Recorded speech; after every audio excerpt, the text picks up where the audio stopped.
गई।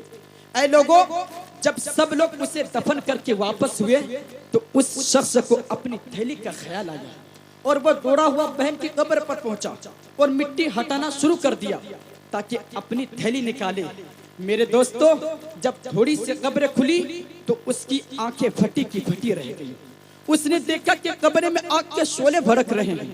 ऐ लोगों, मेरी माँ और बहनों सुनो, वो कांप उठा। मेरे दोस्तों, जैसे तैसे कब्र पर मिट्टी डाली और इंतहाई गमगीन रोता हुआ माँ के पास पूछा, और माँ बताओ मेरी बहन क्या करती थी कि उसे कब्र में इस तरह दर्दनाक अजाब हो रहा है। ऐ लोगों सुनो सुनो, जब माँ ने सुना कि बेटी के कब्र में आग के शोले भड़क रहे हैं तो उसकी भी आंखें अश्क बार हो गई। अल्लाह अकबर। माँ ने कहा, बेटा सुनो सुनो, तेरी बहन नमाज में सुस्ती करती रहती थी और नमाजें उनके औकात से मोखर करके पढ़ा करती थी। अल्लाह अकबर। ऐ लोगों, जब यह हाल उस औरत का हुआ जो नमाज तो पढ़ती थी लेकिन वक्त की पाबंदी नहीं करती थी, अब मुझे बताओ उन औरतों का क्या हाल होगा जो सरे से नमाज ही नहीं पढ़ती है। मुझे बताओ उन लोगों का क्या हाल होगा, उन नौजवानों का, उन बुजुर्गों का क्या हाल होगा जो नमाज ही नहीं पढ़ते हैं। ऐ लोगों सुनो सुनो, जिंदगी बहुत मुख्तसर है,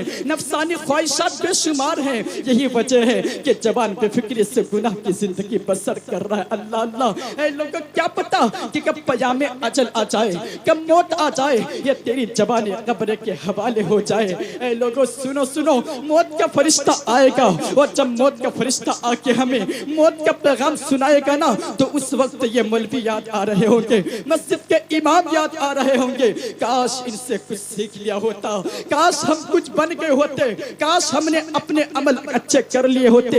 ऐ लोगों सुनो सुनो, तुम्हारे पास वक्त है, मौत का गड्ढा तुम्हारा इंतजार कर रहा है। रोज कब्र पुकार पुकार के कहती है, ये मेरे अंदर आने वाले मेहमान, तू कैसे गफलत में जिंदगी गुजार रहा है, तू अल्लाह की इबादत से दूर है, मस्जिदों से दूर है। ये मेरे अंदर आने वाले इंसान, तुझे हो क्या गया है? तू दुनिया के 4 पैसों पे झूठ बोलता फिरता है, तू लोगों के माल मारता फिरता है, तूने लोगों की जमीनें हथिया ली है। अरे कितना बेवकूफ है रे तू।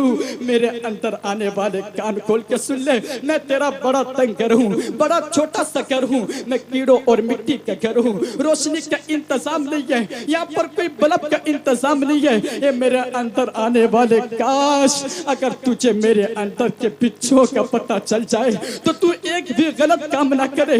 मेरे अंदर जो सांप है, अगर उनका पता चल जाए तो तू एक भी गुनाह ना करे।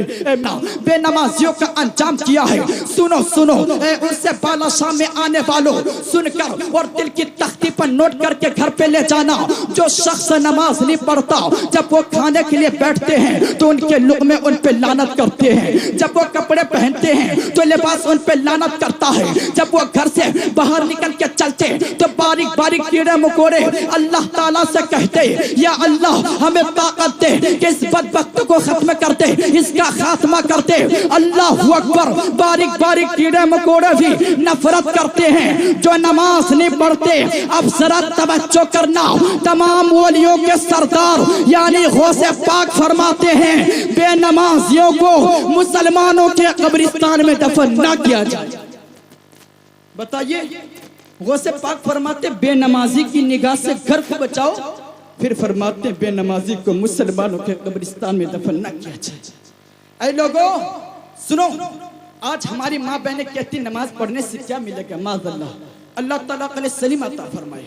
ऐ लोगों, आज लोग आसानी के साथ कहते मौलाना नमाज पढ़ने से क्या फायदा, क्या मिलेगा? हम तो तिजारत कर रहे हैं। सुनो, शायर ने नक्शा खींचा, बरकत हजार साथ में लाती है नमाज, बंदे को अपने रब से मिलाती है नमाज।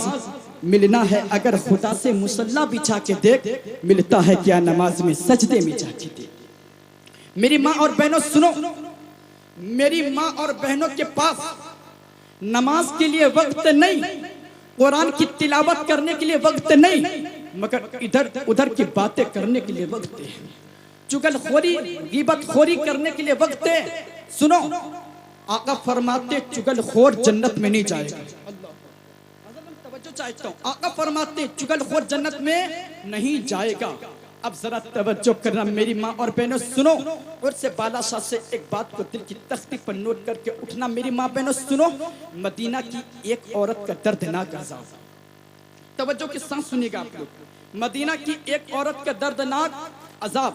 इब्ने अबी दुनिया ने उमर बिन दिनार से रिवायत किया, महफिलों में ठट्टे मारने वाले, एक कॉमेडियन सुन के अपना वक्त गुजारने वाले, एक शेख चिल्ली की कॉमेडी सुनकर अपना टाइम काटने वाले, एक कव्वाली मुकाबला सुनने वाले, एक उर्सों की डांस पार्टियां देखने वाले, एक मेलों ठेलों में चक्कर झूले झूलने वाले, एक गलों में हाथ डाल के कब्रिस्तान में घूमने वाले।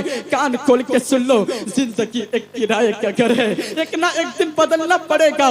मौत जब तुझको आवाज देगी, घर से बाहर निकलना पड़ेगा। ऐ लोगों, उनसे मोहब्बत मत करो, उनसे दिल मत लगाओ। जिन्हें कब्र के बाहर रहना है, दिल लगाना है तो उससे लगाओ जिसे कब्र के अंदर आना है। जब तुम कहोगे बीवी तो नहीं है, भाई तो नहीं है, बहनें तो नहीं है, बच्चा तो नहीं है, अगर तुम आशिक़ रसूल बन के कब्र में जाओगे, जब नबी कब्र पर जब फरिश्ते तशरीफ लाएंगे और फरिश्ते पूछेंगे ये कौन है, तो तुम कह दोगे यही तो मेरे आका हैं, इन्हीं के लिए तो मैं रोता था, यही तो मदीने के ताजदार हैं, जिनके बगैर मुझे सुकून नहीं था। फरिश्ते कहेंगे क्या फिर तुझे खुशी हो, क्या रिश्तेदार तो नहीं मिलेगा मगर मदीने का ताजदार मिलेगा। ऐ लोगों, इसीलिए तो डॉक्टर इकबाल फरमाते हैं, अंधेरी कब्र की खुद ही रोशन करने की तैयारी करे इकबाल। आज जिंदा रूह से कोई वफा नहीं करता, कल मिट्टी के ढेर पर दुआ कौन करेगा। ऐ लोगों, तो पता चला कि दुनियादारी से मोहब्बत करने से कोई फायदा नहीं, इसलिए कि दुनियादार तो बेवफा हैं, सामने हो तो गीत गाते हैं, पीठ पीछे बुराई करते हैं, बेवफाई का खेल रचते हैं। दुनिया वाले तो दर्द देते हैं, अरे जख्मे दिल की दवा मदीना। मेरे भाई, दुनियादार के पीछे मत जाओ। ये दुनियादार जो है, ये ताजदार, ये सब बेवफा है। अब नबी से मोहब्बत करो। अब मैं उलमा किराम की मौजूदगी में, उस्ताद मोहतरम की मौजूदगी में, अब मैं एक पैगाम देना चाहता हूँ। अब मैं जरूरी बात बताना चाहता हूँ, अगर मैं नहीं बताऊंगा तो फिर कौन बताएगा।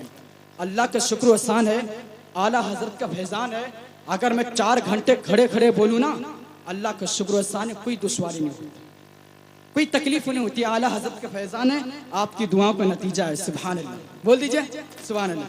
अब मैं उलमा किराम की मौजूदगी में एक जरूरी बात की वजाहत कर देना चाहता हूँ, इजाजत है। और कितने लोग तकरीर सुनना चाहते हैं, जरा दोनों हाथों को उठाकर बता दें। सुनेंगे? बैठूं? सुनेंगे तो मोहब्बत से बोल दीजिए या रसूल अल्लाह। अरे अच्छा, हाँ बहुत याद। भाई एक गुजारिश है, आपसे गुजारिश है नौजवान, आप मेरे अजीज हैं, मुखलिस अजीज हैं, आपसे गुजारिश है भाई, आपके लिए बिस्तर लगी हुई है, पिंडाल है, सिर्फ आप लोगों के लिए है ना। इतनी मेहनत करनी पड़ी सब, इसीलिए तो ये सब दिख रहा, वरना नहीं दिखता भाई। आपसे गुजारिश है, आपकी मेहरबानी होगी, आप मेरे भाई है, अगर आप इजाजत दे दोगे मैं आपके पास आ जाऊंगा हाथ चुमने के लिए। मैं नाचीज इंसान हूँ। आइए भाई, इधर बैठे भाई। माशाल्लाह, अल्लाह ताला आप लोगों के मुस्तकबिल को अल्लाह पाक बेपना मुस्तकबिल में बेपना बरकतें अता फरमाए। अल्लाह पाक आप लोगों के दिल में अल्लाह पाक इश्क़ रसूल और मोहब्बत आला हजरत से माला माल कर दे। भाई माशाल्लाह बैठे, बहुत अच्छे लग रहे हैं आप लोग, बैठ जाइए भैया, बैठ जाइए। माशाल्लाह, अल्लाह पाक आप दोनों हाथों को उठाइए माशाल्लाह, बोल दीजिए लब्बैक या रसूल अल्लाह। ऐसा नहीं, जिसको जितनी मोहब्बत है नबी से। भाई आपको क्या हो गया? बैठ जाइए, मैं देख रहा हूँ, मैं सबको पहचान रहा हूँ, कौन कहाँ से, दुआशे से है, कोई मकुरजान से है, और कोई सौरिया, मैं सबको जानता हूँ। अल्लाह का शुक्र एहसान है, शनाख्त है, अल्हम्दुलिल्लाह शनाख्त है, अल्लाह ने मुझे नवाजा है। बहरहाल दोनों हाथों को उठाइए, और जिसको जितनी मोहब्बत है नबी से, जिसको जितनी मोहब्बत है हजरत बाला शाह से, उतनी बुलंद आवाज से बोलते लब्बैक या रसूल अल्लाह। और मोहब्बत से लब्बैक या रसूल अल्लाह, या आला हजरत, या बाला शाह। माशाल्लाह, मेरे नबी से मेरा रिश्ता कल भी था और आज भी है। नौजवानों की दिल से कल्बे से ये आवाज आ रही है, बता दो उस दुश्मने नबी को कि गैरत मुस्लिम जिंदा है, कि लब पर नाते पाक का नगमा कल भी था और आज भी है। माशाल्लाह। अब जरा तवज्जो कीजिएगा, ऐ उर्से बाला शाह में आने वालों, कारी रिहान साहब क़िबला की मौजूदगी में अब मैं एक बात बताना चाहता हूँ, जरा दिल की तख्ती पर नोट करके उठिएगा। आप उर्से में तशरीफ लाए ना, उर्से में तो तशरीफ लाए, ये बात बताइए, उर्से बाला शाह में आने वालों उर्स किससे कहते हैं? अच्छी बात है कि नहीं है? उर्स किसे कहते हैं तो सुने, उर्स कहते हैं किसी बुजुर्ग की याद मनाने के लिए, जैसे नात खानी, कुरान खानी और उनको इसाले सवाब करने के लिए, उनके मुहब्बीन और मुरीदीन वगैरह का उनकी यौम वफात पर सालाना